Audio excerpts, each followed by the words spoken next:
किसी पदार्थ में वैद्युत या आवेश को बहने देने का गुण या प्रवाहित होने देने का गुण वैद्युत चालकता कहलाती है। अगर ये पदार्थ में आवेश इस सिरे से इस सिरे तक आ पा रहा है तो जिस वजह से आ पा रहा है वही गुण या वजह वैद्युत चालकता कहलाती है। और पदार्थों में वैद्युत चालकता को कैपिटल जी से लिखते हैं और ये वैद्युत प्रतिरोध का उल्टा होती है। वैद्युत चालकता जी बराबर 1 बटा वैद्युत प्रतिरोध, इसका मात्रक महो या सीमन होता है। और बच्चों, वैद्युत चालकता अलग अलग पदार्थों में अलग अलग मात्रा में होती है। किसी पदार्थ में वैद्युत चालकता अधिक मात्रा में, किसी पदार्थ में वैद्युत चालकता कम मात्रा में और किसी पदार्थ में वैद्युत चालकता होती ही नहीं। चालकता के आधार पर दुनिया के पदार्थों को 3 भागों में बांटा गया है। वैद्युत के चालक, वैद्युत के अचालक या विद्युत रोधी और तीसरा अर्धचालक पदार्थ। पढ़ाए हुए हैं चालक क्या है। ऐसे समस्त पदार्थ, यदि ऐसे समस्त पदार्थ जिनकी वैद्युत चालकता बहुत अधिक हो, जिनमें आवेश को बहने देने का गुण बहुत ज़्यादा हो, ऐसे सभी पदार्थ जिनमें जो है आवेश को बहने देने का गुण, जिनकी वैद्युत चालकता बहुत ज़्यादा हो, वही पदार्थ विद्युत के चालक कहलाते हैं। समस्त धातुएं विद्युत की चालक होती है। ग्रेफाइट, अम्लीय क्षारीय द्रव, विद्युत अपघट्य, जंतु शरीर, ये सब विद्युत के चालक हैं। और बच्चों, ताप बढ़ाने पर चालकों की चालकता घटती है, वे कुचालक बनने लगते हैं। ये एक विशेष गुण है चालकों का कि चालकता ताप के व्युत्क्रम अनुपाती होती है। उसके बाद बेटा, ऐसे समस्त पदार्थ जिनकी चालकता बिल्कुल नगण्य हो ही ना, माने जिनमें आवेश को बहने देने का गुण ना पाया जाए, उन्हें हम विद्युत के अचालक या विद्युत रोधी पदार्थ कहते हैं। लकड़ी, रबर, प्लास्टिक, पत्थर, ये सब विद्युत रोधी या विद्युत के अचालक पदार्थ हैं जिनमें आवेश को बहने देने का गुण बिल्कुल नहीं होता। ठीक है विकास।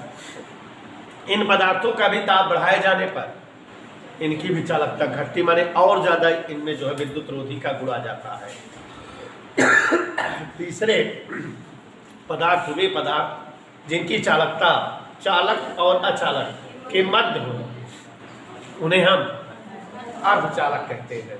ऐसे सभी पदार्थ जिनकी चालकता चालक से कम और अचालक से ज़्यादा हो, वे पदार्थ विद्युत के अर्धचालक कहलाते हैं। एक और परिभाषा दी जाती है कि ऐसे सभी पदार्थ जो सामान्य ताप पर, नॉर्मल टेम्परेचर पर प्रकृति में जब पाए जाते हो तो विद्युत के अचालक हो, लेकिन ताप बढ़ाए जाने पर या उच्च ताप की स्थिति में जो विद्युत के चालक बन जाए उन्हें हम अर्धचालक कहते हैं। तो माने समृद्धि जी, ऐसे पदार्थ जिनकी चालकता चालकों और अचालकों के बीच में हो, माने जिनकी चालकता चालकों से कम, अचालकों से, या ऐसे पदार्थ जो सामान्य ताप पर विद्युत के कुचालक और उच्च ताप पर विद्युत के, वही पदार्थ क्या कहलाते हैं? सिलिकॉन और जर्मेनियम 2 फेमस अर्धचालक हैं। चौथे समूह के तत्व भी अर्धचालक होते हैं, कार्बन वगैरह भी अर्धचालक है।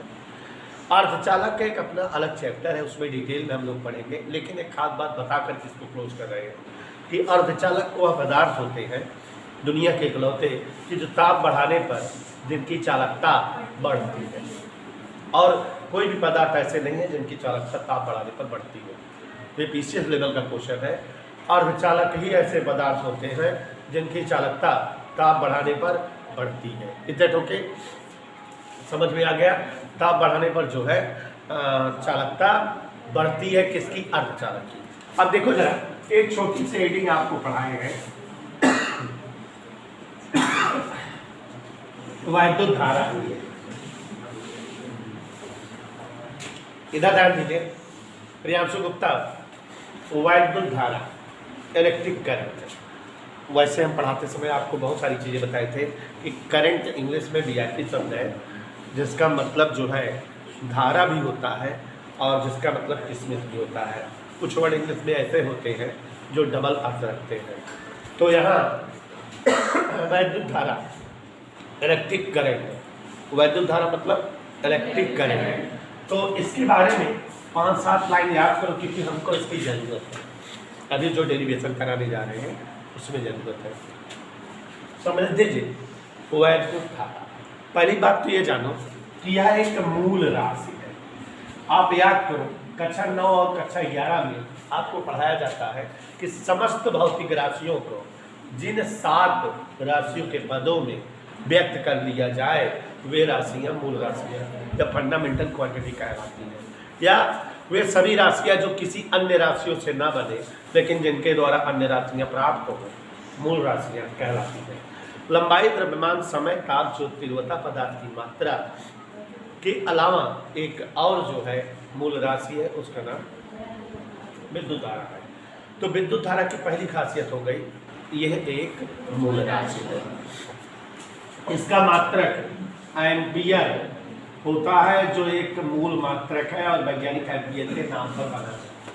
एम्पियर वैज्ञानिक ने विद्युत धारा के संदर्भ में बड़ा शोध किया था, उनके नाम की स्मृति में इनके मात्रक को एम्पियर नाम दिया गया। एक अजीबोगरीब बात है, किसी की वजह से दुनिया में सदिश और अदिश राशियों की परिभाषा बदल गई। दिशा होती है इसमें फिर भी ये अदिश राशि है। ये 3 टॉपिक आप पहले से ही जानते रहो कि विद्युत धारा मूल राशि है, इस राशि का जो है द्वारा अन्य राशियां बनती होंगी, ये किसी अन्य राशि से नहीं मिलती होंगी, और इसका मात्रक मूल मात्रक एम्पियर है। यह एक दिशा होने के बावजूद अदिश राशि है। ठीक है। अब बेटा नई नई बातें ये है कि इसका पूरा नाम वैद्युत धारा की तीव्रता होता है। हम लोग आम बोलचाल की भाषा में इसे शॉर्टली वैद्युत धारा बोलते हैं। पॉपुलर है वैद्युत धारा, जबकि इसका पूरा नाम है वैद्युत धारा की। जब इसका पूरा नाम वैद्युत धारा की तीव्रता है तो इसकी अंग्रेजी होगी इंटेंसिटी ऑफ इलेक्ट्रिक करंट, और शायद इसीलिए इसे अक्षर आई से व्यक्त किया गया। इंटेंसिटी ऑफ इलेक्ट्रिक करंट इसका अंग्रेजी बना और इसीलिए शायद जो है इसे अक्षर आई से व्यक्त किया गया। अब गौर फरमाइएगा, फरमा रहे हैं आप लोग। जैसे कोई चालक है, यहाँ पर हम आवेश रख दिए 4 कूलम, क्या कूलम, और अगर ये चालक है तो समझ रहे हो कि आवेश इस सिरे से बहते बहते दूसरे सिरे तक पहुंच जाएगा। अब अगर 4 कूलम का आवेश एक सिरे पर रखा हुआ है और ये बहते बहते बहते बहते बहते बहते दूसरे सिरे तक पहुंचा और हमने घड़ी देखा 2 सेकंड लगा, तो 2 सेकंड में कितना आवेश प्रवाहित हो रहा है? तो 1 सेकंड में कितना आवेश प्रवाहित होगा? और प्यारे साथियों, एकांक समय में जितना आवेश प्रवाहित हो पाता है उसे ही हम विद्युत धारा की तीव्रता या विद्युत धारा कहते हैं। एकांक समय में प्रवाहित आवेश की मात्रा, पूजा सुनते रहिएगा बराबर आप लोग, अभी प्रसाद वितरण करेंगे। तो एकांक समय में प्रवाहित आवेश की मात्रा वैद्युत धारा की तीव्रता या वैद्युत धारा कहलाती है। सभी को समझ में आ गया? एकांक समय में प्रवाहित आवेश की मात्रा विद्युत धारा की तीव्रता या विद्युत धारा कहलाती है।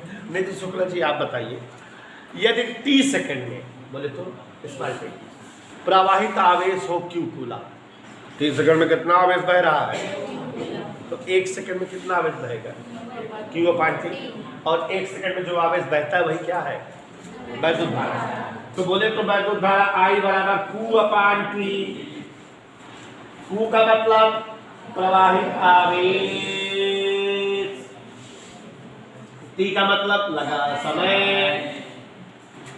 आपको बताते हुए मुझे बड़ी प्रसन्नता फील हो रही है कि बता समय को फिजिक्स में कई बार बताए हैं, दर कहते हैं। बता समय शॉर्टकट में दर, एक है दर। माने विद्युत धारा की एक और परिभाषा बन गई, आवेश प्रवाह की दर। वैद्युत धारा की तीव्रता या वैद्युत धारा कहलाती है। एकांक समय में प्रवाहित आवेश की मात्रा वैद्युत धारा की तीव्रता या वैद्युत धारा कहलाती है, या आवेश प्रवाह की दर विद्युत धारा की तीव्रता या वैद्युत धारा कहलाती है। यहाँ पर देखिए जरा, मात्रक अगर निकाले तो सुस्मी ऊपर क्यों नीचे थी? Q का मात्रक कूलाम, T का मात्रक सेकेंड। तो वैद्युत धारा की तीव्रता का मात्रक कूलाम प्रति सेकेंड है और इसे चाचा लोगों एम्पियर में